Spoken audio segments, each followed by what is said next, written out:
प्रिय छात्रों, गणित की कक्षा में एक बार फिर से आपका स्वागत है।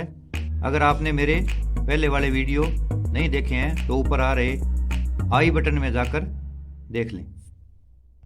नमस्कार, वैदिक गणित भाग 10। पिछले भाग में हमने संख्याओं का वर्ग ज्ञात करना सीखा था।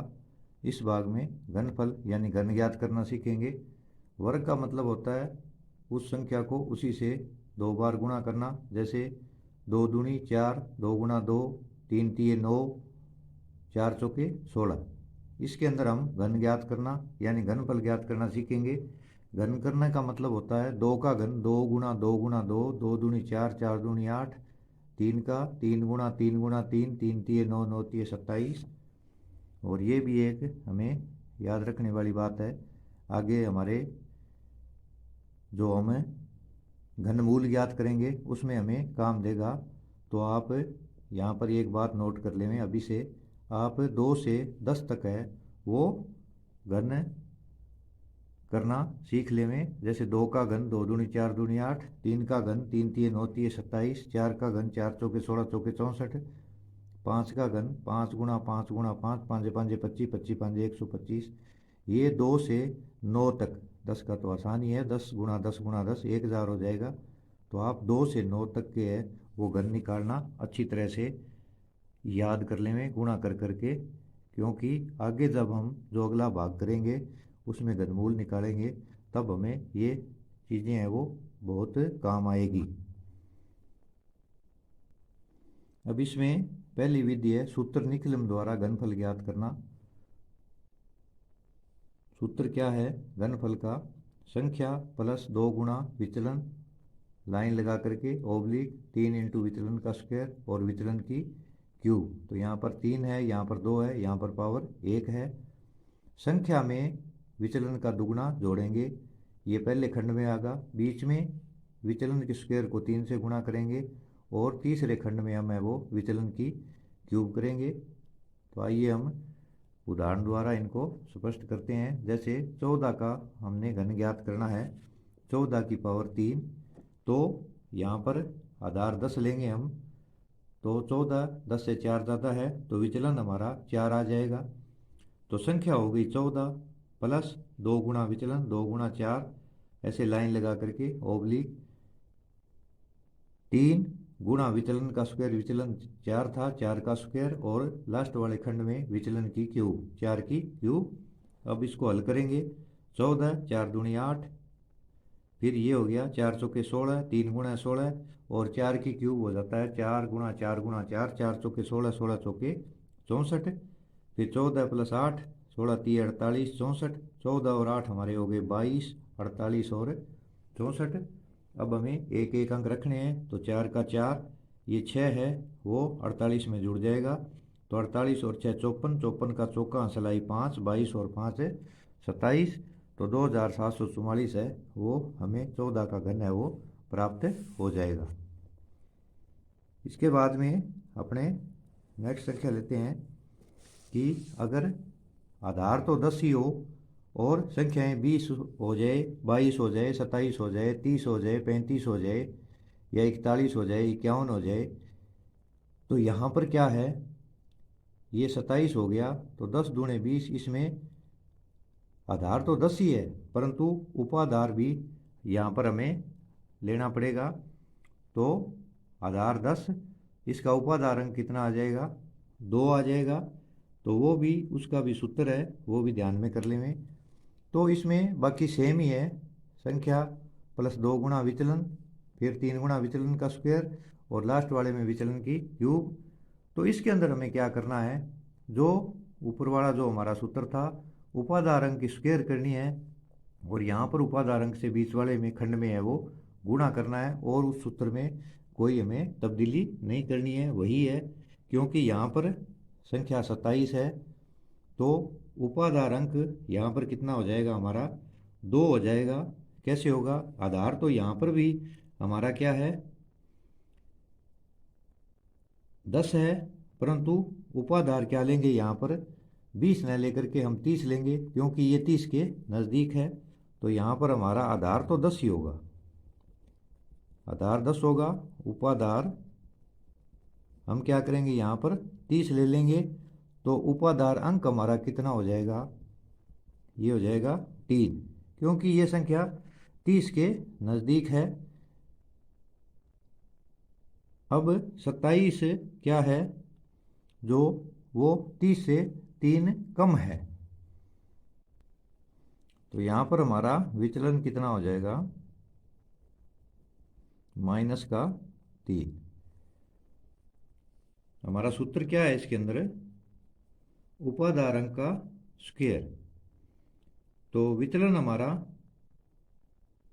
3 है माइनस का, परंतु उपाधार अंक कितना हो गया, ये उपाधार 30 है, तो उपाधार ये अंक है, ये कितना हो गया, 10 दिए 30, 3 आ गया, तो उपाधार अंक 3 का स्क्वायर, फिर संख्या 27 है, प्लस 2 गुणा विचलन, 2 गुणा -3, फिर उपाधार अंक गुणा 3, उपाधार अंक 3 गुणा 3 ये सूत्र में है, गुणा विचलन का स्क्वायर, तो ये -3 का स्क्वायर, और अंत में क्या आ जाएगा, विचलन का क्यूब, तो ये आ गया विचलन का क्यूब।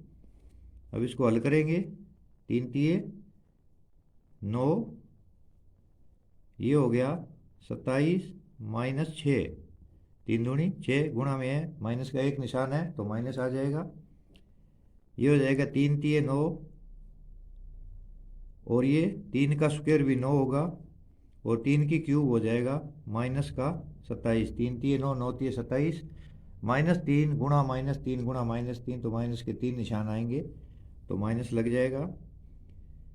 इसको फिर हम हल करेंगे, तो 9 गुणा ये 27 में से 6 घटा देंगे यहाँ पे, तो बच गया 21, ये 9 में हो गई 81, और यहाँ पर आ गया माइनस का 27। 21 को 9 से गुणा करेंगे तो 189, 21 में 189, 9 एकम 9, 9 दूनी 18, और 81, और माइनस का 27। अब इसको जब आगे हम हल करेंगे, तो ये माइनस को 27 है, ये माइनस का नहीं रखेंगे, तो 189।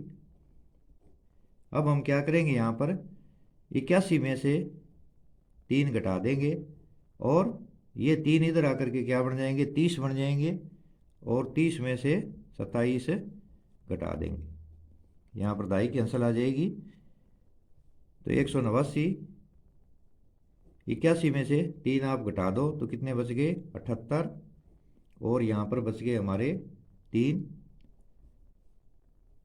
3 का 3 आ जाएगा, ये 8 का 8 आ जाएगा, और यहाँ पर जो 7 बचे हैं वो 7 इसमें जुड़ जाएंगे, ये 7 है वो इधर आकर के इसमें प्लस हो जाएंगे, तो 89 और 1 90, और 6 96, तो 196, तो 19,683 है, वो हमें इसका 27 का घन है वो प्राप्त हो जाएगा। यानी 27 को 27 से और फिर 27 से गुणा करते हैं तो 19,683 हमें प्राप्त होता है। हम उत्तर की जांच भी है वो 3 बार गुणा करके कर सकते हैं।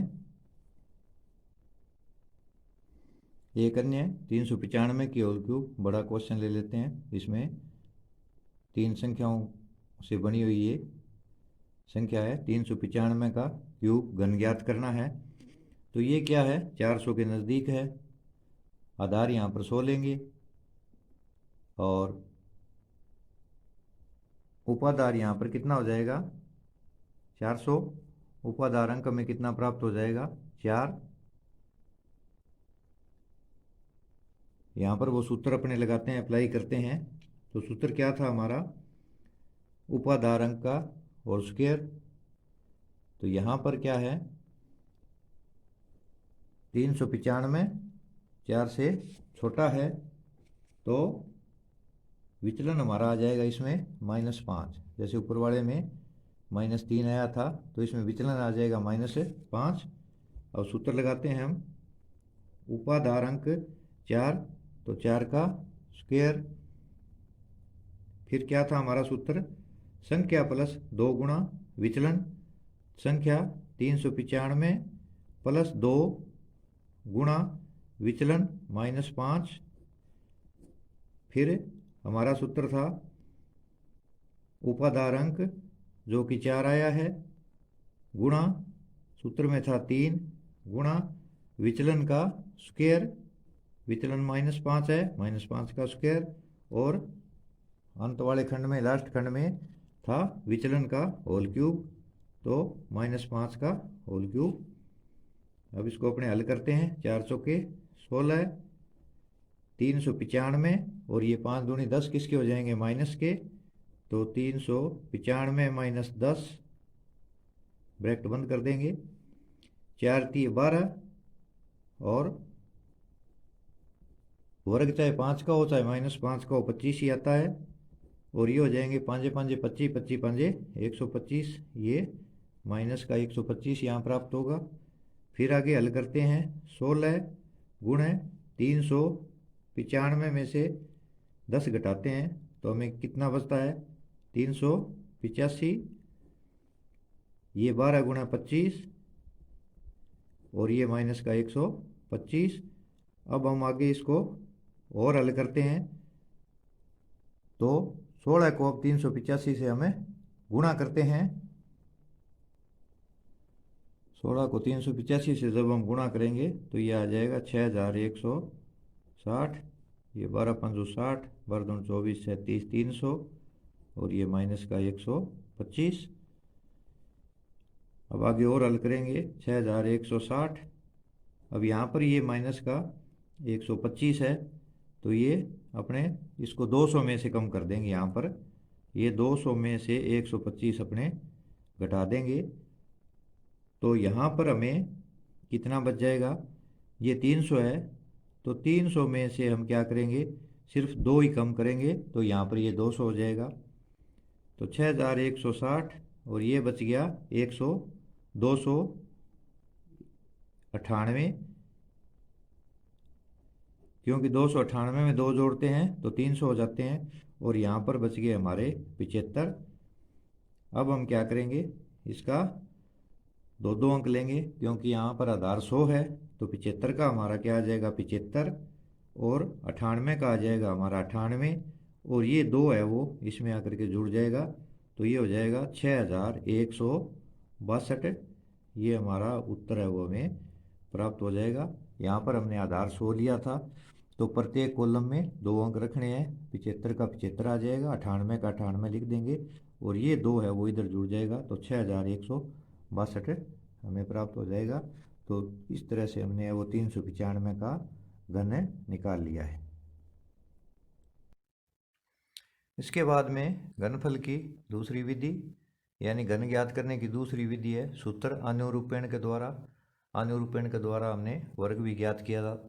इसमें हम घन ज्ञात करेंगे तो इसमें 4 खंड बनेंगे, पहला, दूसरा, तीसरा और चौथा।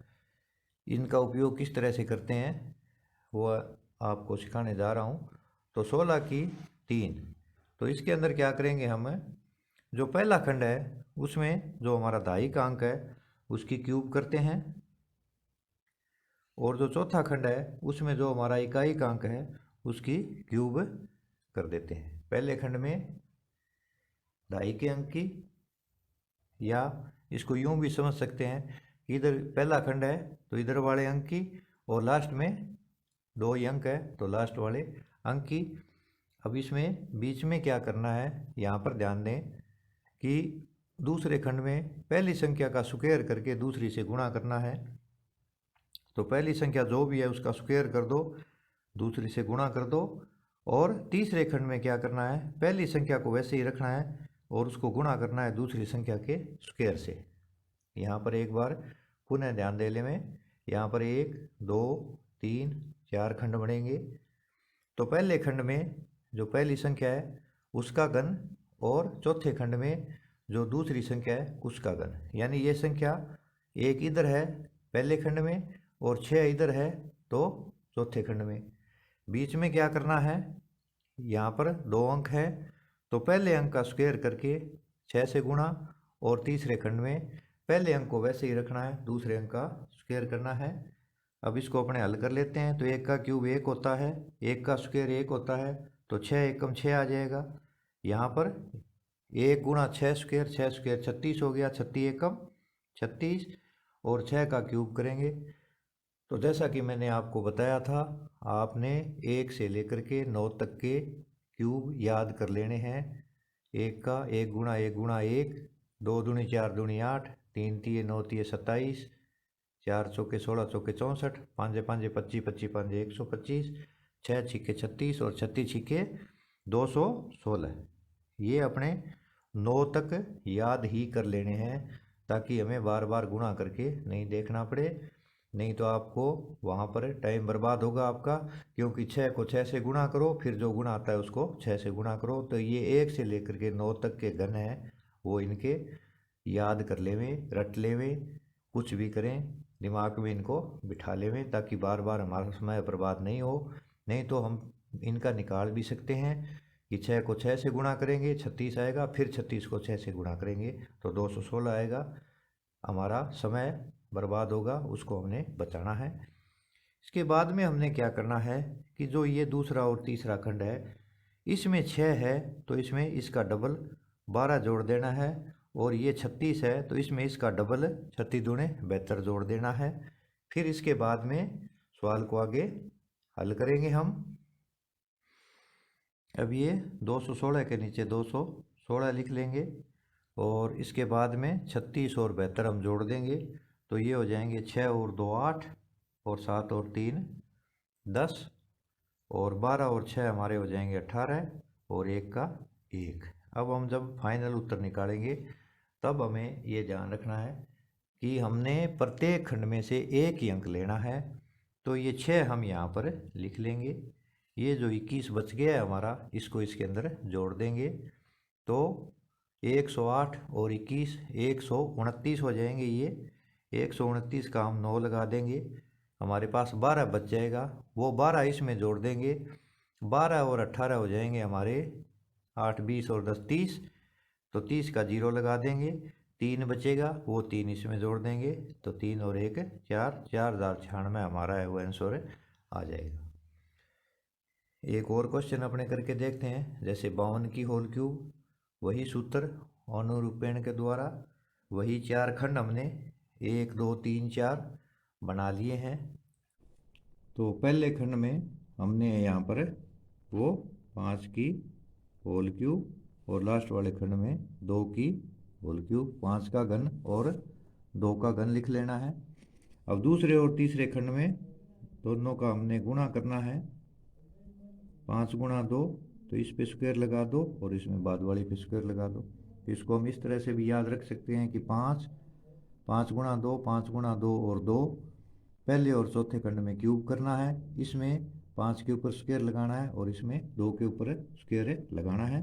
अब इसका हम घन खोलेंगे, 5 का क्यूब हमें याद है, 5 5 25, 25 5 125, 5 का स्क्वायर 25 गुणा 2, फिर 5 गुणा 2 का स्क्वायर 4, और 2 का घन होता है 8। फिर इसका हम गुणा करेंगे, हल करेंगे, आगे 125 का 125 रहेगा, ये 25 दूने 50, और ये 5 चौके 20, और ये 8 का 8। फिर हमने क्या किया था, दूसरे और तीसरे खंड में इनका डबल है वो जोड़ा था, तो हम यहाँ पर क्या जोड़ेंगे, 50 का डबल 100 जोड़ेंगे, और यहाँ पर हम 20 का डबल है वो 40 जोड़ेंगे। दुगुना करेंगे, इसका दुगुना करके हम यहाँ पर जोड़ेंगे। फिर आगे इसको हल करेंगे, यहाँ 125 का 125 आ जाएगा, 100 और 50 जब जोड़ेंगे तो ये 150 हो जाएंगे, 40 में 20 जोड़ेंगे तो ये 60 प्राप्त हो जाएंगे, और 8 का 8 ही रहेगा। अब हमें वही ऊपर वाले तरीके की तरह से कि एक कॉलम में एक ही अंक रखना है, तो यहाँ पर 8 का 8 लिखेंगे, ये 0 यहाँ लगा देंगे, ये 6 इधर ले जाएंगे, 150 और 6 हो जाएंगे 156। तो यहाँ पर हमें क्या बच जाएगा, 15 आंसर जो बच जाएगी वो इसके अंदर हमें जोड़ देंगे, तो 125 और 15 हो जाएंगे 140। तो ये हमें इसका आंसर है वो प्राप्त हो जाएगा। यहाँ पर एक बार आप पुनः ध्यान दे लें लिखने का तरीका कि 52 का घन 52 गुणा 52 गुणा 52 हल करना है। सूत्र है अनुरूपेण, 4 इसमें खंड बनेंगे, चारों खंडों में हम क्या करेंगे, 5 और यहाँ पर 2 लिख लेंगे। 5 गुणा 2, 5 गुणा 2 बीच में लिखेंगे, इसका स्क्वायर हो जाएगा पहली वाली का, इसमें बाद वाली का स्क्वायर। तो जितने हम क्वेश्चन है वो अधिक से अधिक हल करके देखेंगे, तो हमें सूत्र को रटने की ज़रूरत नहीं पड़ेगी। हमने केवल यही ध्यान रखना है कि कौन सी विधि अनुरूपेण है और कौन सी विधि वैदिक गणित की किस में इस्तेमाल होनी है। तो ये हमने इसमें है वो घन ज्ञात करने की दूसरी विधि है, अनुरूपेण के द्वारा हमने हल करना सीखा। इसके बाद में नेक्स्ट विधि का हम अध्ययन करेंगे। घनफल ज्ञात करने की तीसरी विधि है एकाधिकैन पूर्वेण द्वारा। सूत्र यहाँ एकाधिकैन पूर्वेण द्वारा हम घनफल यानी घन ज्ञात करेंगे। तो इसमें भी 4 खंड बनेंगे, चारों खंडों में अलग अलग। प्रथम खंड में 2.5 अंक का वर्ग और उसका एकाधिक लेंगे। द्वितीय खंड में 2.5 अंक का वर्ग और उसका विचलन लेंगे। तृतीय खंड में 3 गुणा 2.5 अंक और इकाई अंक का स्क्वायर लेंगे। और चौथे खंड में हम इकाई अंक की क्यूब लेंगे। तो इन चारों खंडों में क्या क्या करना है ये यहाँ पर समझाने का प्रयास किया गया है, और हम अधिक से अधिक सवाल करेंगे तो ये हमारे अपने आप समझ में आ जाएगा। तो यहाँ पर एक मैं उदाहरण लेता हूँ। 45 की होल क्यूब हमने ज्ञात करना है। तो इसके अंदर हमारे 4 खंड बनेंगे, पहला और ये दूसरा, तीसरा और ये चौथा। ये 4 खंड हम बना लेंगे। तो पहले खंड में हमने क्या करना है, जैसा कि ऊपर लिखा हुआ है 2.5 अंक का वर्ग और उसका एकाधिक। तो यहाँ पर 2.5 अंक कितना है हमारा 4 है। तो 4 का वर्ग और उसका एकाधिक कितना हो जाएगा 5 हो जाएगा। 4 का वर्ग और उसका एकाधिक 5, 2.5 अंक का वर्ग और उसका एकाधिक।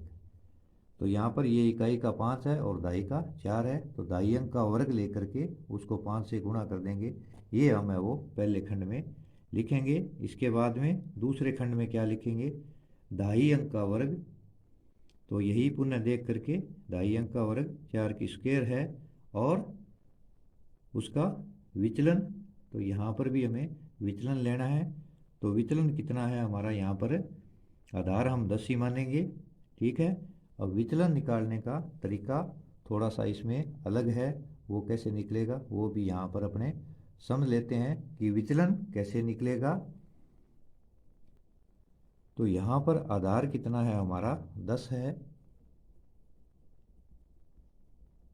और विचलन निकालने का तरीका इस सवाल में थोड़ा सा डिफरेंट है, जो अब तक अपने नहीं आया है। विचलन कैसे निकालेंगे कि जो भी इकाई का अंक है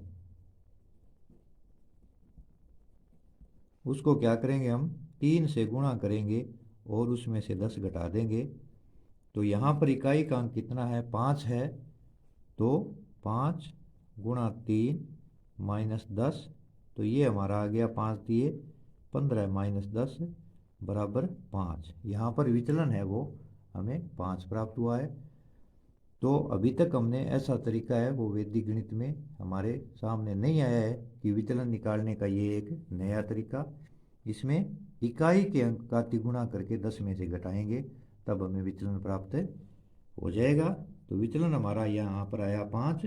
तो दूसरे खंड में हमने क्या करना है 2.5 के अंक का वर्ग और उसका विचलन। तो विचलन 5 है, ये दूसरे खंड की बात आ गई। अब आते हैं हम तीसरे खंड पे। तो तीसरे खंड में एक तो 3 लेना है और एक 2.5 का अंक लेना है 4 और एक इकाई के अंक का स्क्वायर। इकाई के अंक का स्क्वायर, तो इकाई के अंक का 5 है तो 5 का स्क्वायर। और चतुर्थ खंड में हमने क्या लेना है कि इसमें वही पहले वाला जो इकाई का अंक है उसकी होल क्यूब, 5 की होल क्यूब। पिछले वाले सवालों में भी हमने इधर वाले में जो लास्ट वाला है चौथा खंड, उसमें लास्ट वाले अंक की बाद वाले अंक का होल क्यूब किया था। तो यहाँ पर एक बार पुनः ध्यान दे लें आप कि पहले खंड में 2.5 के अंक का वर्ग, 2.5 का अंक यहाँ पर 4 है तो 4 का स्क्वायर गुणा 5। यहाँ पर क्या हुआ है हमें 5 ही हमारा इकाई का अंक है और 5 ही विचलन है, तो इसमें कंफ्यूज नहीं होना है। सूत्र को अच्छी तरह से ध्यान में रखना है। दूसरे खंड में 2.5 का अंक उसका स्क्वायर वर्ग करना है तो 4 का स्क्वायर गुणा विचलन 5। यहाँ पर विचलन है वो एक ही जगह काम में आ रहा है, कौन से खंड में? सिर्फ द्वितीय खंड में।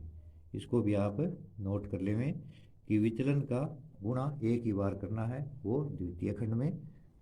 तो यहाँ पर हम इसको याद रखना है, ये 4 का स्क्वायर गुणा 5, फिर इसमें भी 4 का स्क्वायर गुणा 5, विचलन 5 है तब ये दोनों समान हो गए हैं। ये समान होने कोई पहला और दूसरा खंड कोई ज़रूरी नहीं है। अब हम इसको आगे हल करेंगे। 4 का स्क्वायर 16 गुणा 5, फिर 4 का स्क्वायर 16 गुणा 5, फिर 4 तिये 12 और 5 का स्क्वायर 25। एक बार हल कर लेते हैं और ये होता है 5 गुणा 5 गुणा 5, 5 का घन 125। ये हो गया 16 5 80 और ये भी हमारा हो गया 80 और ये हो गया 12 5 60, 12 दूनी 24 6 30 300 और ये 125। अब हमने क्या करना है, इसमें से सब में से एक एक अंक रखना है। तो ये 5 रख लो, ये 12 इधर आ जाएंगे तो ये हो जाएंगे 312। 312 का दुआ, आंसर बच गई हमारी 31। ये 31 है वो 80 में जोड़ देंगे तो 80 और 20 100 और 11 बच गई 111 का 1 का आंसर आ गई। फिर हमारी 11, वो 11 80 में जोड़ देंगे तो 80 और 11 हो जाएंगे 91। तो 91,125 है वो हमें हमारा उत्तर है वो प्राप्त हो जाएगा। एक और अन्य क्वेश्चन लेते हैं अपने। 73 का घन ज्ञात करना है। 73 गुणा 73 गुणा 73 गुणा नहीं करना है, वैदिक विधि से हल करना है। सूत्र लगाएंगे, एकाधिक पूर्वेण के द्वारा घन ज्ञात करना है। तो जैसा कि हम पहले क्वेश्चन में हल कर चुके हैं, इसमें भी कितने खंड बनेंगे? 4 खंड बनेंगे, पहला, दूसरा, तीसरा और चौथा, 4 खंड बनेंगे। विचलन ज्ञात करने की विधि भी हम सीख चुके हैं। यहाँ पर भी हम क्या करेंगे, विचलन कैसे ज्ञात किया था हमने कि विचलन यहाँ पर मैंने जैसे आपको बताया था, विचलन ज्ञात करने का यहाँ पहली बार एक नया तरीका आया है। वो क्या है कि अपने इकाई के अंक को 3 से गुणा करके उसमें से 10 घटाना है। इकाई का अंक गुणा 3 या 3 गुणा इकाई का अंक भी लिख सकते हो, -10। इसमें इकाई का अंक कितना है? यहाँ पर इकाई का अंक है 3, तो 3 गुणा 3 -10, तो ये हो गया हमारा 9 -10। तो यहाँ पर हमें बच गया -1। विचलन हमें यहाँ पर -1 प्राप्त हुआ है। तो पहले खंड में हमने क्या लिखा था? दाई के अंक का वर्ग और उसका एकाधिक। तो यहाँ पर दाई का अंक है 7, तो दाई का अंक 7, 7 का वर्ग और उसका एकाधिक, 7 का एकाधिक क्या होता है? 8। ये हमने पहले खंड में लिखा था, दाई के अंक का वर्ग और उसका एकाधिक। जैसा कि मैंने आपको बताया था, विचलन सिर्फ एक दूसरे खंड में ही उपयोग में आएगा। तो यहाँ पर भी क्या करना है हमने, दूसरे खंड में पुनः दाई के अंक का वर्ग और उसका विचलन क्या है हमारा, यहाँ पर -1 आया है। ये एक्स्ट्रा सवाल मैंने इसलिए किया था क्योंकि पिछले सवाल में हमारा विचलन भी 5 था और इकाई का अंक भी 5 था। तो यहाँ पर ये डिफरेंट हो गया। दूसरे खंड की बात होगी, विचलन का प्रयोग सिर्फ दूसरे खंड में ही करना है। फिर ऐसे लाइन लगा लेंगे। तीसरे खंड में हमने क्या लिखा था? 3 गुणा दाई का अंक, तो कितना है? 7, और गुणा इकाई के अंक का स्क्वायर, तो इकाई का अंक 3 है तो 3 का स्क्वायर। और लास्ट वाले खंड में हमने क्या लिखा था? इकाई के अंक का क्यूब, यहाँ पे इकाई के अंक का क्यूब, तो 3 की होल क्यूब, 3 का घन। अब हम इसको आगे हल करेंगे। तो ये हो गया 7 7 49 गुणा 8, 7 का स्क्वायर 49 गुणा -1, ये हो जाएगा 3 7 21 गुणा 3 तिये कितने होते हैं? 9, और ये हो जाएंगे 3 तिये 9, 9 तिये 27। अब इसको आगे हम और हल कर लेंगे। 49 को 8 से गुणा करेंगे तो ये हो जाएगा हमारा 8 9 में 72 का दुआ, आंसर आई 7, 8 चौके 32 और 7 हो गए हमारे 38। ये 49 एकम 49, ये माइनस का 49 आ जाएगा यहाँ पर, ये हो जाएगा 21 में 189 और ये 27 का 27। फिर हल करेंगे हम इसको। अब यहाँ पर क्या है, ये 49 माइनस का आ रहा है, तब हम क्या करेंगे, इसको प्लस में बदलेंगे। वो कैसे बदलेंगे, यहाँ पर ध्यान देने वाली बात है। तो ये तो 27 ही रहेगा और ये 189 ही रहेगा, क्योंकि इनमें कोई परिवर्तन नहीं करना है। हमने जो 49 है उसको प्लस में लाना है, तो मैं यहाँ पर क्या करूँगा, 50 में से 49 घटा दूँगा। अब ये 50 कहाँ से आया, ये ध्यान देना है। तो यहाँ पर क्या है हमारा 382 है, ये यहाँ पर गलत हो गया। 9 8 72 का दुआ हासिल आई 7, 8 चौके 32 और 7 हमारे होते हैं 39। ये 392 होते हैं भाई, ये थोड़ा गलत कर गए, हम कंफ्यूज हो गए यहाँ पर। तो हमने गुणा गलत नहीं करना है, बड़ी सावधानी से गुणा करना है। देखो मैंने यहाँ पर खुद गलत कर दिया। 8 9 72 का दुआ हासिल आई 7 और 8 चौके 32 और 7 39 होते हैं, जबकि मैं यहाँ पर 38 बोल गया था और जो बोल गया था वही लिख गया। तो ये 392 है। अब 392 में से हम क्या करेंगे, यहाँ पर 5 कम कर देंगे। 392 में से मैं 5 कम कर दूंगा, तो यहाँ पर ये आकर के 50 हो जाएंगे। अब 392 में से 5 गए तो कितने रह गए, 387। 12 में से 5 गया 7, 87 और 5 कितने होते हैं, 92। यहाँ पर मैंने 5 कम किए हैं, परंतु यहाँ पर क्या है 50 आ जाएंगे। 5 दाए 50, ये इसमें से एक कम हो गया, तो यहाँ पर बच गया हमारा 1, ये वैसे का वैसे 189 और ये 27। अब हमने क्या करना है, एक एक अंक रखना है। तो 7 का 7, ये 2 इधर आ जाएगा, तो 89 90 और 1 91, 191 हो गए, एक का लग गया, ये 19 आ गई असल। 19 और 1 कितने हो गए 20, 20 की यहाँ पर 0 लग गई, 2 आ गई, और ये 2 387 में जोड़ देंगे तो ये 389 हमारा हमें वो उत्तर प्राप्त हो जाएगा। इस सवाल को एक बार पुनः समझ लें आप, क्योंकि हम इसमें कंफ्यूज हो गए थे। विचलन भी आपको दोबारा बता देता हूँ मैं। विचलन इसमें एक नए तरीके से ज्ञात करना है कि इकाई के अंक को 3 से गुणा करके उसमें से 10 घटाना है। तो इकाई का अंक यहाँ पर 3 है, इकाई का अंक 3 है, तो 3 3 9 माइनस 10, 9 माइनस 10 का मतलब -1 आ जाएगा। तो पहले खंड में हम क्या करेंगे, दाई का वर्ग गुणा 8, यही करते हैं। तो दाई हमारा अंक है 7, 7 का वर्ग गुणा 8। दूसरे में क्या करते थे, केवल विचलन का उपयोग केवल इसी खंड में होना है, तो यहाँ पर इसी का स्क्वायर आएगा, और गुणा विचलन जो भी हमारा है, प्लस है तो प्लस, माइनस है तो माइनस, वो लिख देंगे। तीसरे खंड में हमने क्या करना है, 3 को दाई से गुणा करना है और इकाई से वर्ग से गुणा करना है, और लास्ट वाले खंड में इकाई के अंक का होल क्यूब आएगा। फिर इसको हम हल करेंगे। 7 7 49, 8 का 8, 7 7 49 गुणा -1, ये 7 21 गुणा 3 3 9 और ये 3 3 9 27। यहाँ पर जो हमने गलती की थी उसका मैं दोबारा सुधार कर रहा हूँ कि 8 9 72 का दुआ आंसर आई 7, 8 चौके 32 और 7 39 होते हैं, जो कि मैंने यहाँ पर गलती से 38 लिख दिया था। ये 49 एकम 49 माइनस लग जाएगा 189 और 27। अब इस 49 को है माइनस को मैं प्लस में बदलूंगा, तो यहाँ से मैं 5 ले लूँगा तो 50 आ जाएंगे, और इसमें से 5 कम हो जाएंगे तो ये 387 बच जाएंगे। ये एक प्लस का बन गया, ये वैसे का वैसे रहेगा।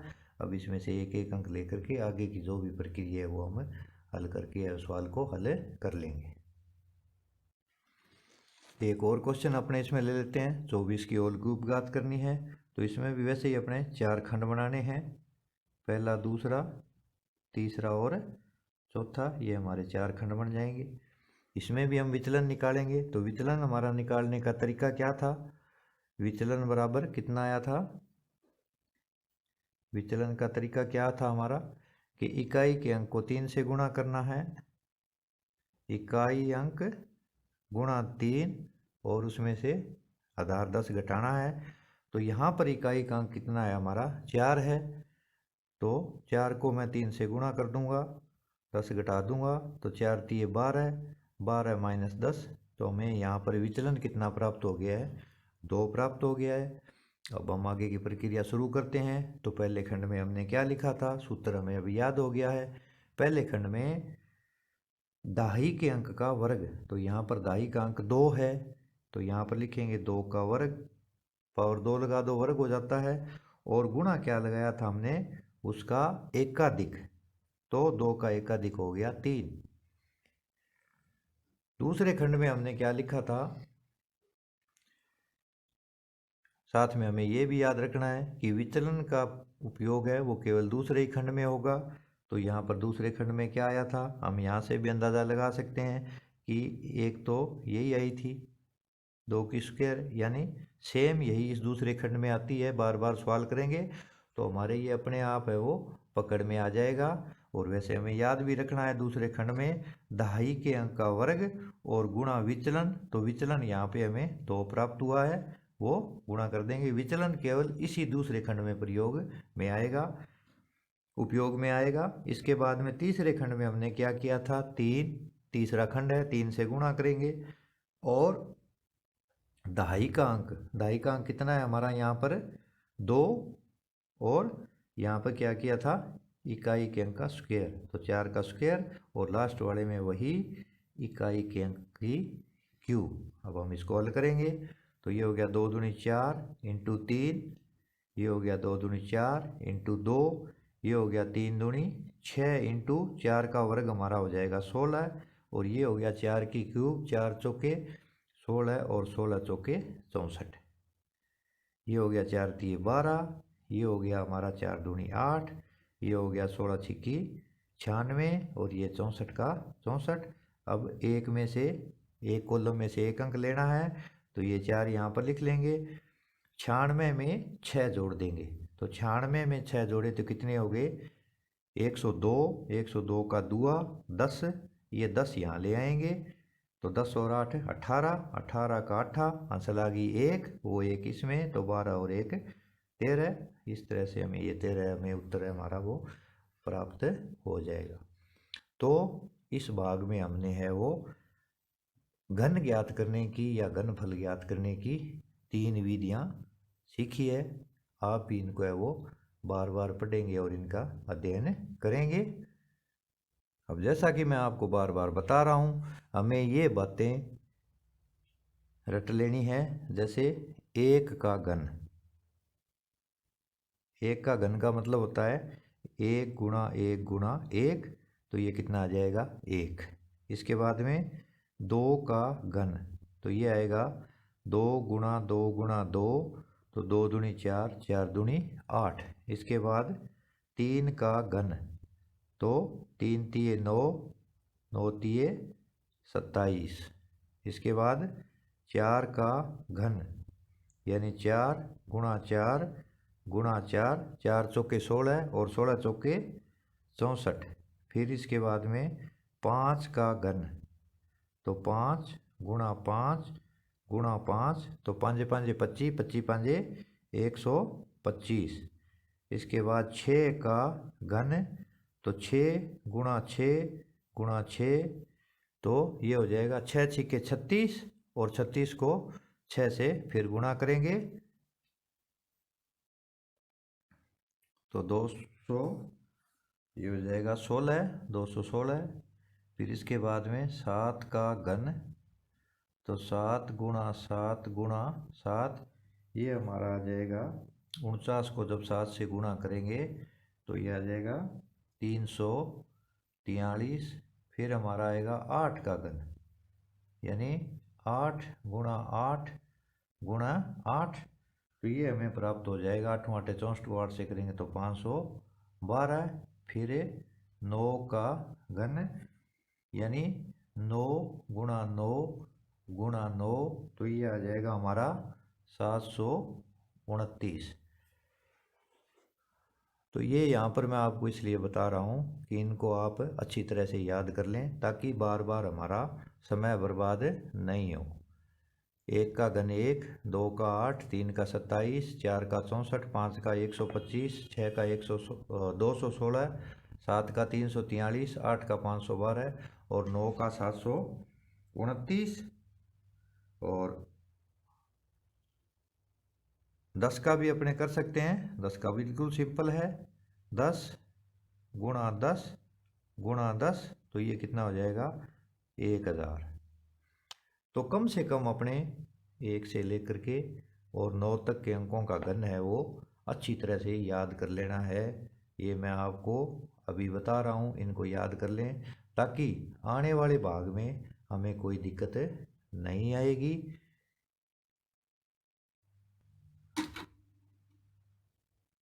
तो इन सब भागों में हमने है वो वर्ग करना और घन करना सीखा है। आगे आने वाले भाग में मैं आपको पहले वर्गमूल कैसे ज्ञात करते हैं वैदिक विधि से और घनमूल कैसे ज्ञात करते हैं वैदिक विधि से वो सिखाऊंगा। और अंत में हमारा जो भाग होगा वो होगा ध्वजांक विधि से और परावर्त्य योजित विधि से, और जो भी हमारी भाग की शिक्षण विधियां हैं कि वैदिक विधि से भाग कैसे ज्ञात किया जाता है। इम्पोर्टेंट क्वेश्चन है, बोर्ड में पूछा जाता है। भाग मैंने सबसे अंत में क्यों लिया है, क्योंकि इससे जो हम पहले वाले भाग पढ़ चुके होंगे तो भाग में करना है वो आसानी से आ जाएगा।